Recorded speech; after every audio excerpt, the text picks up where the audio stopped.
ugasanga Allah subhanahu wa ta'ala yaramugerageje amuhereza umudamu utari mwiza ntiyagira subra, uyu munsi wa none bikaba bimugejeje ahantu habi. Yagize abana babi ntiyagira subra, uyu munsi wa none byamugejeje ahantu habi.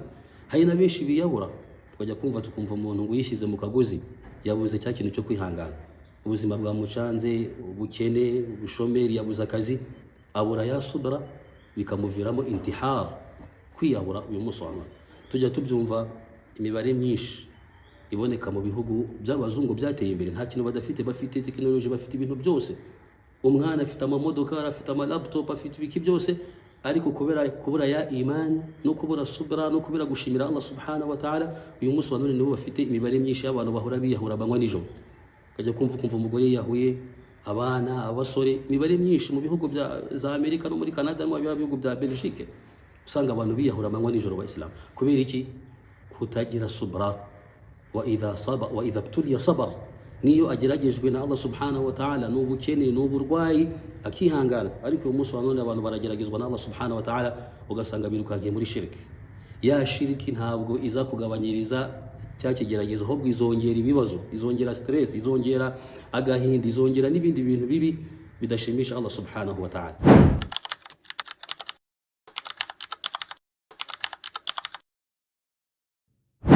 السلام عليكم ورحمة الله وبركاته. الحمد لله والصلاة والسلام على رسول الله صلى الله عليه وسلم وعلى آله وصحبه وسلم.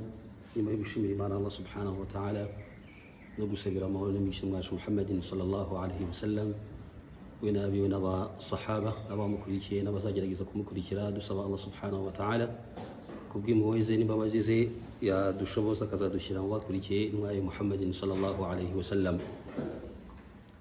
Bavandimwe b'Abayisilamu, umushekhe cyangwa se umumenyi wacu witwa Ibn Qayyim rahimahullah, akaba ari mu banyeshuri bakomeye ba Sheikhul Islam Ibn Taymiyyah rahimahullah, kugeza ubwo abamenyi batubwira ko uyu mushekhe Ibn Qayyim ni nawe wagerageje gusigarana ubumenyi bw'uyu mumenyi Ibn Taymiyyah rahimahullah subhanahu wa ta'ala, kugeza ubwo batubwira ko n'ibitabo byinshi bya Sheikhul Islam Ibn Taymiyyah yapfuye byinshi atabishyize ku murongo. Ariko uyu Ibn Qayyim nyuma yo gupfa k'uyu mushekhe we Ibn Taymiyyah rahimahullah agerageza kubishyira ku murongo ndetse no kugerageza kubisohora. Uyu munsi wa none alhamdulillah tukaba tubona ifayida muri ibyo bitabo. Mu magambo rero y'uyu mushekhe Ibn Qayyim rahimahullah, mu bashekhe bakomeye cyane, mu magambo yavuze aho yatubwiye ko umuntu wese ushakisha saada, kuko urabona ibyo abantu bakora byose uyu munsi wa none no kuba bifuza kugera kuri saada, bifuza kugera ku buzima bwiza, yaba ari ushakisha umutungo arifuza kugera ku buzima bwiza, ari ushakisha ubumenyi arifuza kugera ku buzima bwiza, ari ushaka umufasha nawe arashaka ubuzima bwiza, ushaka ubuyobozi nawe arifuza ubuzima bwiza. Ibintu byose dukora akenshi tuba dushakisha ubuzima bwiza. Ariko uyu Sheikh Ibn Qayyim rahimahullah yagerageje kuduhereza ibintu bitatu, atubwira ko ibyo bintu bitatu nitugerageza kubishyira mu bikorwa aribwo tuzabona saada, bwa buzima bwiza bwuzuye. Abayisilamu, kuko uyu munsi wa none hari abantu bashakiye saada mu mutungo ariko iyo saada barayibura. Hari abashakiye saada mu bana, iyo saada barayibura. Hari abantu bashakiye saada mu bumenyi gusa, mujarradul ilm, mu bumenyi gusa buri aho ngaho, ntibabushyira mu bikorwa, nabo ntibagera kuri saada. Hari abashakiye saada mu gutembera mu bihugu bitandukanye, mu maraha no mu bintu byinshi bitandukanye, ariko bajya bisanga iyo saada batarayigezeho. Hasa uyu Sheikh Ibn Qayyim rahimahullah aratwereka ma hiya saadatu alhaqiqiyya, ese ni ubuhe buzima bwiza umwemeramana Allah subhanahu wa ta'ala yakagombye gushakisha, yakagombye no kubushakira no mu bihe bintu. Arabitubwira muri ibi bintu bitatu. Mbere yuko uyu Sheikh Ibn Qayyim rahimahullah atubwira bino bintu bitatu, Allah subhanahu wa ta'ala ubwe muri Qur'an aratubwira ngo innal ladhina amanu wa amilus salihat, babandi bemeye Imana Allah subhanahu wa ta'ala ndetse bagakora n'ibikorwa byiza, abo ngabo nibo bafite saada, nibo bafite ubuzima bwiza hano ku isi ndetse n'imbere ya Allah subhanahu wa ta'ala. Ubuzima bwiza nyabwo ububonera muri ibada za Allah subhanahu wa ta'ala, uri muri tawhidi, mu kwemera Imana Allah subhanahu wa ta'ala no kwirinda shirki. As-saada iri mu sala, as-saada iri muri gutanga sadaqa, as-saada iri mu sawm, mu gufunga yaba ari Ramadan ndetse n'ibisibo bya nawafil bya sunna. As-saada iri muri qiyamul layl, as-saada iri muri qira'atul Qur'an, iri mu gusoma Qur'ani. As-saada iri mu gufasha imfubyi, as-saada iri mu kubanira n'abantu beza. As-saada ushobora kwisanga no mu mico myiza, aho niho ushobora kubona saada yuzuye hano ku isi ndetse n'imbere ya Allah subhanahu wa ta'ala.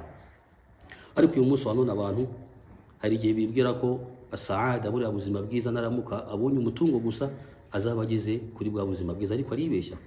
Bangahe bafite imitungo ariko uyu munsi wa none bakaba badafite saada?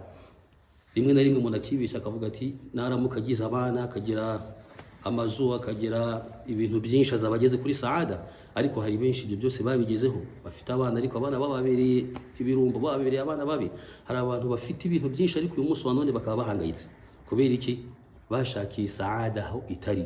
Umuntu ushaka saada, saada al-haqiqiyya iri muri iman ndetse no gukora ibikorwa byiza bitandukanye bishimisha Allah subhanahu wa ta'ala. Uyu Sheikh Ibn Qayyim we yatubwiye ibintu bitatu, ariko nabyo urasanga biri muri bya bikorwa byiza.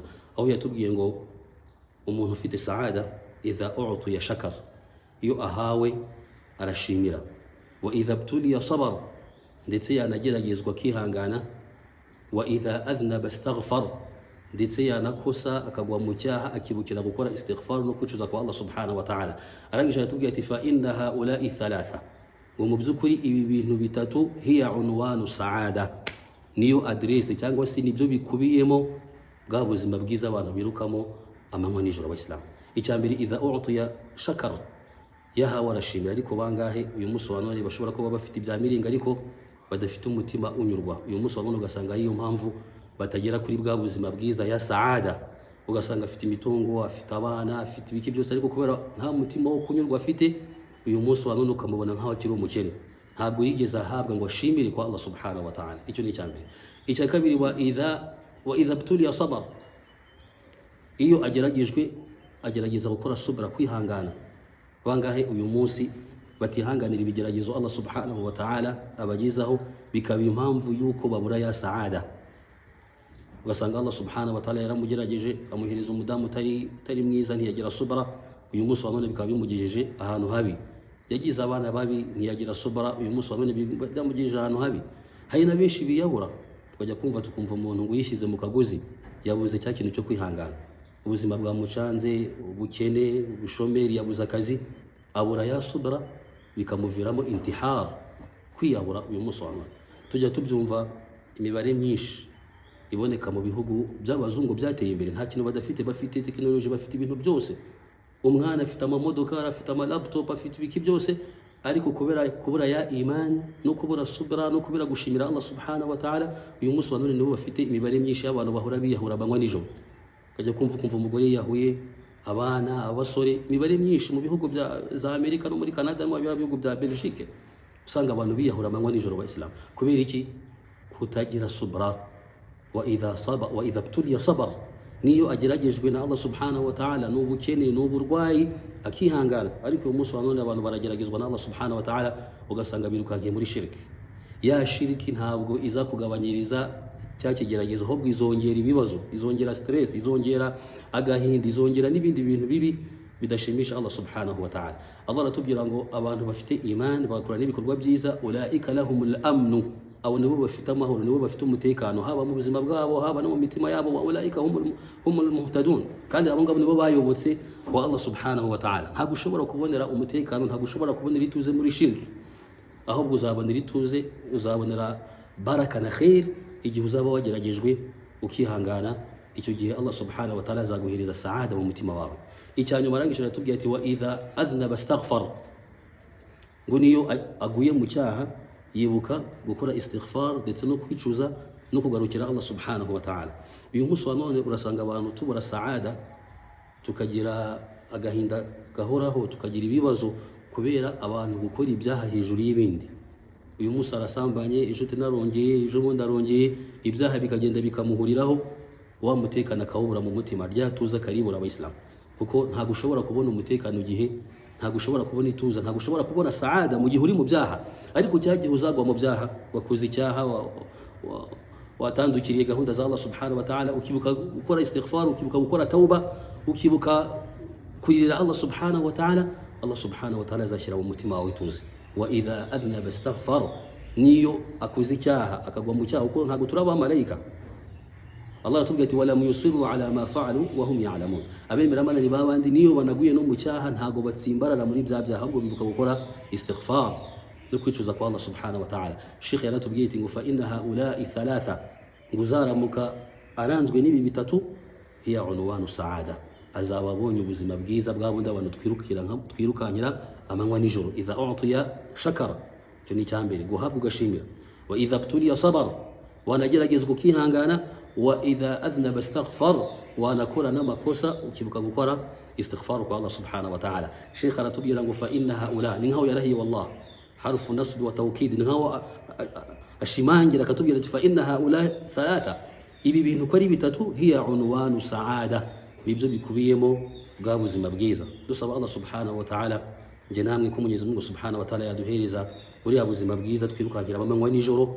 Dusaba Allah subhanahu wa ta'ala kuyabuduha mu gukora ibikorwa byiza ndetse no kurangwa na iman, ndetse no kugerageza guhabwa ibyo dufite byose, byaba bikiya byaba byinshi, tugashimira kwa Allah subhanahu wa ta'ala. Ikindi bayisilamu, hari kosa tukiranga mu gushimira, ugasanga umuntu nimba Allah subhanahu wa ta'ala yaramuhaye, yamuhaye ubumenyi, yamuhaye ubuyobozi, yamuhaye umutungo, yamuhaye imbaraga, akumva ko gushimira gusa bihagije bilisanihi, bihagije ku rurimi. Hari ugushimira bil a'mal, mu bikorwa. Allah subhanahu wa ta'ala yabwiye ala Daud, abantu bo kwa Daud yari intumwa ya Allah subhanahu wa ta'ala kandi ari n'umwami, yari yarahawe n'umwana Nabi Sulaiman, nawe ari intumwa ari n'umwami. Allah subhanahu wa ta'ala ari kumubwira gushimira, yaramubwiye ngo i'malu ala Daud shukra, mwebwe mwahawe ubutumwa, mwanahawe n'ubwami, gushimira kwanyu mugomba gushimira mu bikorwa. Allah subhanahu wa ta'ala yategetse Daud, ategekana Nabi Sulaiman, kubera ko bari intumwa z'Imana Allah subhanahu wa ta'ala zinafite n'ubushobozi. Allah subhanahu wa ta'ala azitegeka gushimira mu bikorwa abayisilamu. Sasa nawe nimba ufite umutungo, gushimira kwawe kuzuye no gushimira mu bikorwa, utanga sadaqa, ufasha imfubyi, wubaka imisigiti, ukora n'ibindi bikorwa bishimisha Allah subhanahu wa ta'ala abakiri n'abatishoboye. Nimba uri umumenyi, gushimira kwawe kuzuye no gushyira mu bikorwa bwa bumenyi bwawe ukanabwigisha n'abandi. Nimba uri umuyobozi kandi gushimira nyabyo no kuyobora abantu mukuri ubutabera, uko niko gushimira kwa Allah subhanahu wa ta'ala. Idha u'tiya shakar, yahawe arashimira. Wa idha btuliya sabar, yanageragezwa kihangana. Wa idha adhnaba astaghfar, kandi yanakosa akibuka gukora istighfar. Fa inna haula'i thalatha, kubera ko bino bintu ko ari bitatu, hiya unwanu saada, nibyo bikubiyemo ubuzima bwiza. Dusaba Allah subhanahu wa ta'ala ko yaduhereza ubuzima bwiza hano ku isi ndetse na akhirah. اللهم آتنا في الدنيا حسنة وفي الآخرة حسنة وقنا عذاب النار بفضل سبحان ربك رب العزة عما يصفون وسلام على المرسلين والحمد لله رب العالمين والسلام عليكم ورحمة الله وبركاته.